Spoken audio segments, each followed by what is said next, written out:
I want to state very categorically that the Afrikaner, when they took power in 1948, they were unapologetic about empowering themselves as the Afrikaner. Only the Afrikaner group, they empowered themselves. And I want to say to this government that is currently leading this country, GNU, whatever that you want to call it. But I'm going to say to the African National Congress and other black political parties that are with them, and other progressive political parties currently in parliament, that we must be unapologetic about the agenda to empower the black majority. The blacks in general and Africans in particular. That is something that we must not be ashamed of. That is something that we must not be unapologetic of. That agenda must be driven at all levels of government. That agenda must be driven in all sectors of society. That agenda must be driven in the private sector. If you are a leader and a patriot, you are a leader, a business leader, an entrepreneur, you must be unashamed. You must be unapologetic about the agenda to empower the black majority. This is the black majority as we speak today. They have absolutely nothing. This is the very same black majority as we speak today. Millions and millions of them, you find them in the squatter camps, you find them in informal settlements, you find them renting property. They have absolutely no access to land, no property. They have nothing they can call their own. And therefore, this government and even future governments must be unapologetic about ensuring that the black children in this country, which they call their own country, are empowered, are leaders of society. They are owners of businesses, owners of productive sectors of our economy, leaders in our schools. We must be unapologetic about that agenda. Anyone who opposes that agenda, as we currently see happening, we are seeing currently happening in the so-called GNU, the likes of Helen Ziller and her friends, Steenhuisen and all of those guys. The establishment, we understand, they will never take lying down the transformative instruments that are currently being introduced. They will fight with everything they have. We can see it. Those who lived in Cape Town in the mid-2000s, they will tell you about the change of the mood in the Western Cape when the DA took over first in 2007 when they took over the city. There was a change generally in the mood in the corporate world where we were working as black people. And then when they eventually took over with their coalition partners, there was a change again in the mood in the entire province of the Western Cape. And then you started seeing the droves and droves of black people leaving, the Western Cape, to the likes of Gauteng. I was one of those people, who left back in those days. And I found myself in Gauteng today where I could be able to be competitive as a black person, start my own business, run things, and make headway. Because in the Western Cape back then, when you've reached a ceiling specifically as an African person, you've just reached a ceiling and you'll not be able to go any further. So I said to myself, I'm not going to stand for this. Anyway, many of us, even, guys who run businesses, left the Western Cape. We know what happens when the likes of the Democratic Alliance take over.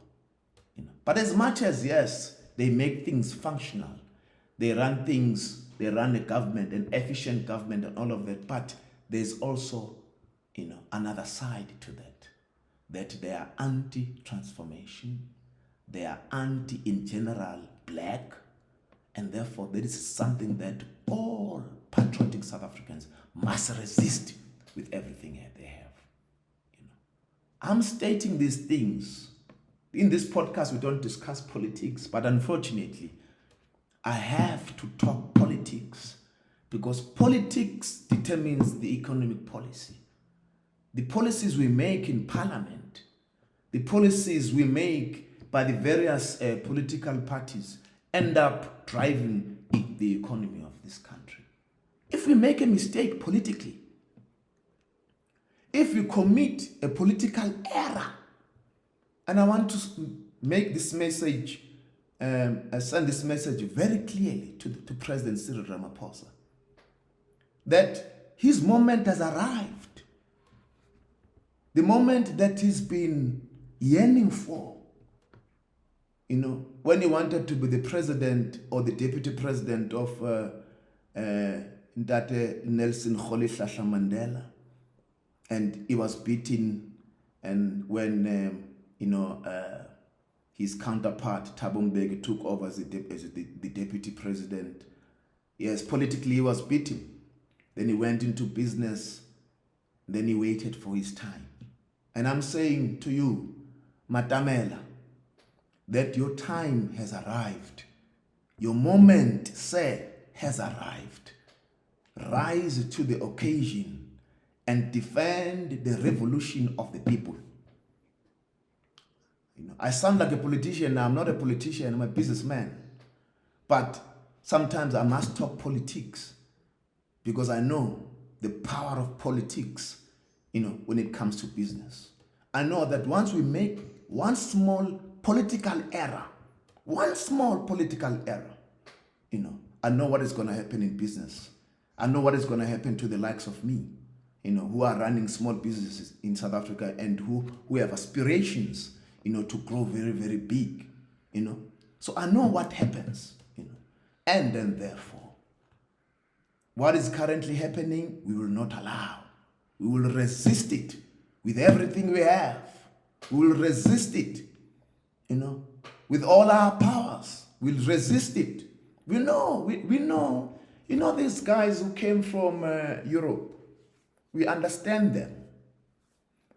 Sometimes when I teach my kids, I tell them that my kids, in order for you to succeed in this world, you must learn and understand the psyche of a white man. You must understand it. You must understand that for generations and generations and for centuries, this is a group of people that conquered lands and conquered foreign lands, and conquered nations, enslaved nations, killed, maimed, raped nations in pursuit of their imperialist objectives. You need to understand that psyche. All of them, specifically Europeans, understand that psyche. That this is the very same. This is what these people are capable of. And when you understand that psyche, you'll be able to defeat them. Anywhere you go in life, either in business, in politics, anywhere you go, you'll be able to understand the psyche and be able to plot, appropriately, and then beat them at their own game. That is what it's all about. What is currently happening is the game. And I'm saying that the Madamela rise to the occasion. Panyaza le Sufi rise to the occasion. There's currently chaos in the MK. Maybe they will find an opportunity to also rise to the occasion.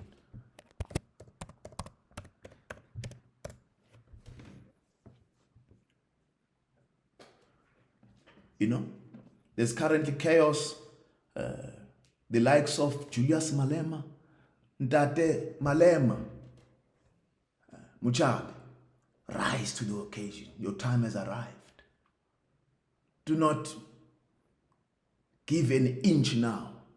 Do not give an inch of the gains that we've made. It's time to take the battle forward. It's time to take, it's time now. We must not be scared. We are not scared of these people. We are not scared of Donald Trump. We are not scared of Elon Musk and his money. No one must be scared.